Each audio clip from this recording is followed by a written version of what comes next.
भाई कपड़े मर्यादित ही होने चाहिए। हमारे बाप दादों ने तो यही सिखाया, जो मैंने सीखा है वो मैंने बताया कि कपड़े मर्यादित होने चाहिए। पर लोगों को सूट सलवार और साड़ी मर्यादित कपड़े होते हैं, नहीं, वो जिसमें ढका हो। अनिरुद्धाचार्य जी सीरियल का हवाला दे रहे हैं। उन्होंने बबीता भाभी के बारे में भी बोला कि जेठालाल बबीता भाभी की तरफ आकर्षित क्यों होता है, ये भी आपने बताया था एक जगह। अगर आप कह रहे हैं ना कपड़े ढके हो तो मेरे को तो हिजाब पहन लेना चाहिए, उस हिसाब से हिजाब पहनने की जरूरत नहीं है। वो तो सबसे ढका हुआ होता है। आपने अच्छे कपड़े पहने। नहीं, महत्वपूर्ण सवाल है। कोई औरत अगर चली जाए, मैं मर्यादित हूँ, लेकिन आपको मेरा बैकग्राउंड नहीं पता। क्या पता मैं रात को पार्टी करती हूँ, क्या पता मैं शराब पीती हूँ, क्या पता मैं घूमती हूँ, घर ले जाती हूँ। हाँ मैं पीती हूँ। बहुत अच्छा। तो मेरे कपड़ों से आप मेरे कैरेक्टर को जज नहीं कर सकते। तो आपने शराबियों से बात करने बिठा दिया मेरे को आज। नहीं, बात असल में ये है। शराब, एक मिनट, आप अपनी भाषा का मर्यादा रखें। आप अपनी भाषा का मर्यादा रखें। शराब पीने वाला शराबी नहीं होता। पहले आपको एक बात ये भी मैं मानवी जी बताता हूँ क्या करते थे शिव जी, क्या करते थे? एक बात मैं आपको बताता हूँ। नहीं, एक सेकंड। बहुत सारे लोग जो एडिक्ट थे, मानवी जी आप इसकी तारीफ करेंगी शायद, इनको ये नहीं आप इस बात की शायद प्रशंसा करेंगी कि अनिरुद्धाचार्य जी के आह्वान पर बहुत सारे लोग जो एडिक्ट थे, शराब के चक्कर में उन्होंने घर बार बेच दिया था, बच्चे उनके सड़कों पर आ गए थे, उनके आह्वान पर उन लोगों ने शराब छोड़कर, नशा छोड़कर, तंबाकू छोड़कर और अब अध्यात्म की राह पकड़ी है। क्या ये बात स्वागत योग्य है मानवी जी? कहीं ना क्या ये बात स्वागत योग्य है? आप लोग क्या कहते हैं? अगर स्वागत योग्य है तो इस पर ताली बजनी चाहिए। क्या मानवी जी, लेकिन एक बात मैं समझना चाह रहा हूं, क्या समाज को मर्यादित रहने के लिए कहना और ये कहना कि आप ठीक लाइन पर चलें, आप ठीक तरीके से रहें, दूसरों से ठीक व्यवहार करें, क्या ये गलत करते हैं अनिरुद्धाचार्य? देखिए, मैं अब जैसे इन्होंने ये मेरे पे बोला तो मैं भी कुछ बोलना चाहती हूँ, उसका जवाब इनसे लेंगे कि कई बाबाओं के धोखाधड़ी के अंदाज भी है कुछ निराले। कोई धर्म के नाम पे ठगे तो कोई क्रिमिनल चार्जेस में फंसे, कोई रेप में पेरोल पाए तो किसी को अननेचुरल सेक्सी भाए। अब इस पे क्या बोलना चाहेंगे? आप जनता फॉलो करती है आपको, तो भगवान ना करे कुछ और निकल आए तो उस पर आप क्या कहेंगे? जवाब लेते हैं। क्या आडंबर करने वाले लोग भी हैं साधु के वेश में, उनसे सावधान रहना चाहिए? इसलिए कहते हैं पानी पियो छान के और गुरु बनाओ जान के। नहीं, तो आप एक सेकंड, ये जो ऑडियंस यहाँ बैठी हुई वो भी कुछ कहना चाह रही है। हाँ, जल्दी से बात कहिए, जल्दी से। गुरुजी राधे राधे। मैं 2016 में मेरा परिवार, मेरी एक बेटी है, एक लड़का है, तो पूरा परिवार बीमार रहता था। डॉक्टर को इतना पैसा दे दिया, इतना दे दिया, तो मेरा अच्छा मकान है, सब कुछ है। तो मैंने एक गाय का बछड़ा गाय रखी। गाय रखने से अभी तक मैंने 1 रुपया नहीं दिया डॉक्टरों को। 1 रुपया दिया। अभी भी मेरी मिसेज, अभी तक उन्होंने कभी भी चेहरे पे क्रीम नहीं लगाई, कभी भी क्रीम नहीं लगाई। और दूसरी बात, जो कहना क्या चाह रहे हैं? मैं कहना चाहता हूँ, जो भी आप गोबर बताए, गाय का गोबर है ना, उसके उपला बना के छत पे करते हैं। जितने मोहल्ले वाले आते हैं, तो जैसे पूजा होती है तो हमारे घर से लेके जाते हैं, तो अच्छा लगता है मोहल्ले वाले। अभी तक कोई बीमारी नहीं, कुछ नहीं। बहुत अच्छी बात है। ये प्रमाण है, आप प्रमाण मांग रहे थे। ये देखिए, आपके भक्त हैं और आपकी बातों को मानते हैं। ये भी तो सुनते। बीमारी क्या थी आपके घर में? क्या बीमारी थी? मिसेज को मैं अंदर खुले बताता हूँ मैं आपको, खुला पेट की बीमारी थी। कभी डॉक्टर के पास, कभी एम्स में दिखाया, मैं कागज दिखा दूंगा सर। मैंने इतना पैसा लगा दिया, मेरा एक प्लॉट चला गया। क्या बीमारी थी? बीमारी अंदर की। अरे बीमारी का नाम बताइए भाई, जब इतनी जगह जा चुके, बीमारी का नाम बताइए। बीमारी बताता हूँ मैं आपको। बीमारी क्या, पेट की बीमारी थी, तो बच्चा नहीं होता था और फैल हो जाता था कभी, कैसे क्या। उसके बाद जब गाय रखी तो भगवान कृपा से बहुत कुछ अच्छा हुआ, बहुत अच्छा लगा। और सबको, पूरा मोहल्ला, मैं कहना चाहिए सबको, सबको एक गाय रखना चाहिए घर में। ये मैं एक बात लाइटर नोट पे आपसे जानना चाहता हूं कि जब कोई आपसे भाव विवल होकर ये कह देता है कि गुरुजी मेरे चरणों में आपका कोटि कोटि प्रणाम। हाँ, तो बिल्कुल हमारा तो सबके चरणों में प्रणाम है ही है। राधे राधे गुरुजी, मेरा सवाल आपसे ये है कि आप 5 पाप के बारे में बात करते हैं, उसमें से एक पाप ये है, जो इंसान मांस खाता है उसके हाथ से पानी नहीं पीना चाहिए, क्योंकि जो उसके हाथ से पानी पिएगा उसी की वाणी बोलेगा। तो अगर हम लोग किसी रेस्टोरेंट या कैफे में जाते हैं, अगर वो वेटर हम लोग को पानी सर्व कर रहा है, हमें क्या पता वो मांस खाता है कि नहीं। इसीलिए तो हमारे बुजुर्ग कह गए बेटा घर पे ही खाओ, घर के बाहर मत खाओ, सिंपल बात। अच्छा, एक नहीं, तो ये जो बातें हैं वो शास्त्र सम्मत हैं, इसलिए मानना चाहिए, या व्यवहारिक भी हैं इसलिए हम उनको लागू कर सकते हैं? आहार शुद्धौ सत्य शुद्धौ लिखा है। तो खेती भी घर पे कर लेनी चाहिए, क्योंकि सब्जी घर पे ही तो होती है खेती बेटा। संभव नहीं आज के परिवेश बेटा घर पे ही तो होती है ना खेती। देखो लाखों लोगों की शराब छूट गई मेरे कहने से। बहुत अच्छी बात। लाखों लोगों के घर बस गए। कितने पति पत्नियों की झगड़े होते थे, कथा सुनने के बाद वो पति पत्नी बिल्कुल प्यार से रहने लग गए। सास बहू के झगड़े होते थे, कितना डिप्रेशन था, सारा डिप्रेशन खत्म हो गया। और आज आपको बताऊं कि गौरी गोपाल गुरुकुल में 150 बच्चे पढ़ते हैं। जो बच्चे असमर्थ हैं, माँ बाप जिनको पढ़ा नहीं सकते, जिस किसी की माँ नहीं है, किसी का पिता नहीं है, ऐसे 150 बच्चे वहां रहना, खाना, पढ़ना, लिखना सब फ्री है। बच्चियां भी हैं। एक बात और 150 बच्चे पढ़ते हैं आपको वहाँ। देखता हूं कि आप गायों के पैर दबा रहे होते हैं और वो बड़े स्नेह से आपको चाट रही होती हैं, वो भी दुलार रही होती हैं। आप मैंने देखा 400 वृद्धाओं को, माता है, 285 वृद्ध माएं हैं जिनके ये बच्चों ने वृद्ध घर से माएं, निकाल इनके बारे रखा में बताएंगे किस किस सोशियो इकोनॉमिक अभी कैटेगरी से आपने आती एक हैं? बात कही थी, गौरी गोपाल गुरु आश्रम में एक वृद्ध माँ है जिनका बेटा अमेरिका में आंखों का बहुत बड़ा डॉक्टर है और वहां उसका हॉस्पिटल है।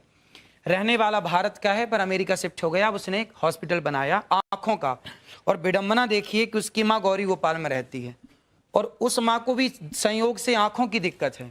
तो अभी मैंने उन माँ का इलाज कराया और अभी उन माँ की आंखें अब ठीक है, थोड़ा मोतियाबिंद हुआ था, कुछ दिक्कत हुई थी, अब ठीक है। आप कई बातों को गानों के माध्यम से लोगों तक पहुंचा देते हैं और कई बार ऐसे गाने जो लोगों के बीच में बड़े प्रचलित और पॉपुलर रहे हैं, वो फिल्मी भी रहे हैं, आप गुनगुना देते हैं। कुछ ऐसा इनके लिए जरा आप कर देंगे? बड़ी देर से आपकी राह सब देख रहे थे, आपको आने में थोड़ा सा टाइम भी कौन लगा। सा गाना सुना दे? आप जो सुनाते हो और जिसमें कोई मैसेज हो। इतनी कृपा सांवरे बनाए रखना, इतनी कृपा सांवरे बनाए रखना, मरते दम तक सेवा में लगाए रखना, इतनी कृपा सांवरे बनाए रखना, मरते दम तक सेवा में लगाए रखना, कृपा।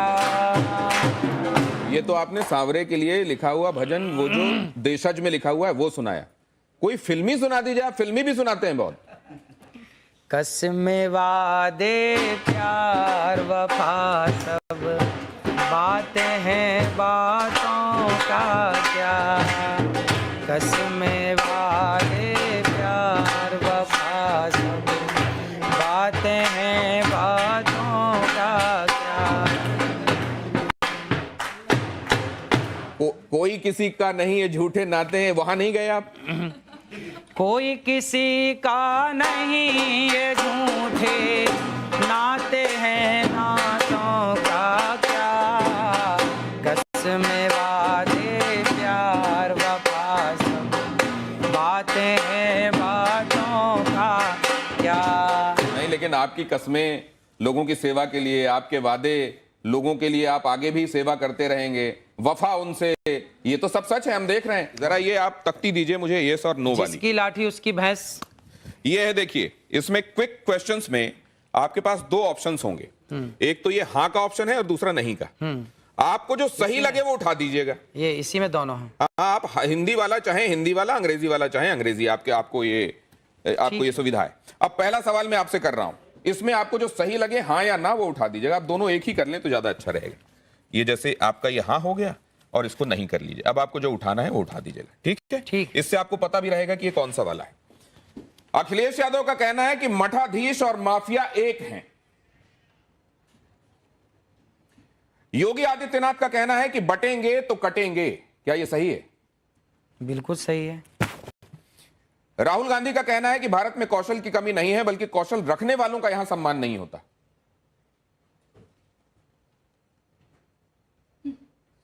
कौशल रखने वालों का सम्मान नहीं होता। भारत में कौशल की कमी नहीं है, बल्कि कौशल रखने वालों का यहां सम्मान मतलब नहीं भारत होता। में योग्यता टैलेंट की कमी नहीं है, पर टैलेंट वालों का सम्मान नहीं नहीं होता, ये बात ये सही है। क्या देश में जाति आधारित आरक्षण, क्या देश में जाति आधारित आरक्षण खत्म होना चाहिए या नहीं होना चाहिए? जातिगत आरक्षण भाई ऐसा है कि जो गरीब हैं, जो वास्तविक में गरीब है, चाहे कोई भी हो, सबको आप हाँ या ना में जवाब दे सकते हैं। इसमें जातिगत आरक्षण खत्म होना चाहिए या नहीं होना चाहिए? अनिरुद्धाचार्य जी कह रहे हैं जातिगत आरक्षण खत्म होना चाहिए।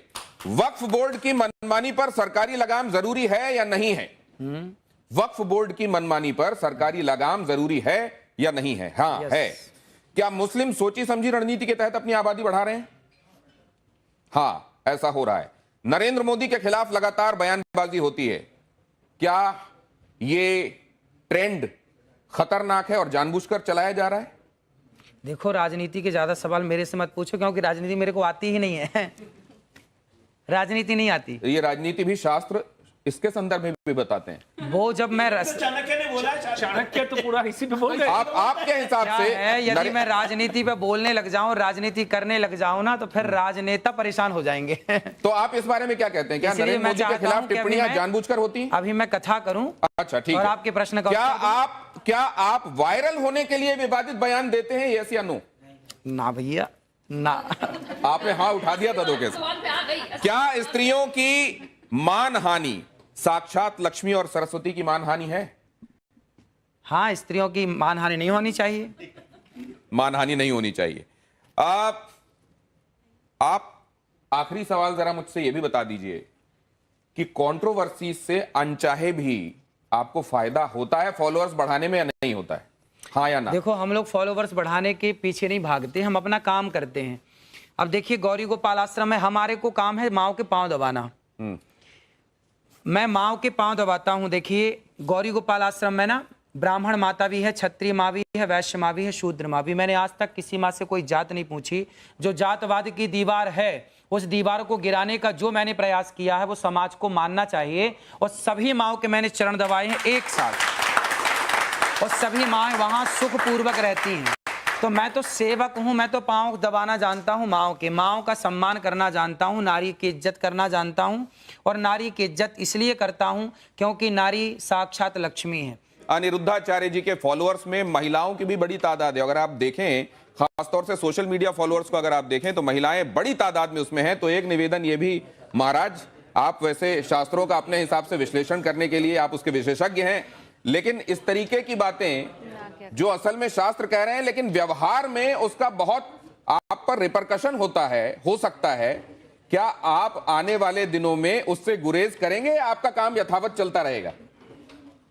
देखिए, हम तो सीधी बात कहते हैं, अच्छी लगे तो अच्छी है, बुरी लगे तो बुरी है। क्या करें, सीधी बात कहने की आदत है। अब जो सीधी बात कहेंगे तो बुरा लगता है कुछ तो लोगों को। सीधी बात हम कहते नो रहेंगे, बकवास। जिसको अच्छा लगता है। नो बकवास, ये तो आपने ऐड भी कर दिया असल में किसी का अनजाने। सीधी ये, लेकिन उन्होंने एक वादा किया आज कि आने वाले दिनों में विषय विशेषज्ञों को, जो सब्जेक्ट के एक्सपर्ट होंगे, उनको जरूर अपने साथ बिठाएंगे और उनकी टिप्पणियां भी लिया करेंगे। मुझको लगता है इसी से बहुत सारा समाधान हो जाने वाला है। बहुत धन्यवाद आप सभी का मेरे साथ आज चर्चा में जुड़ने के लिए।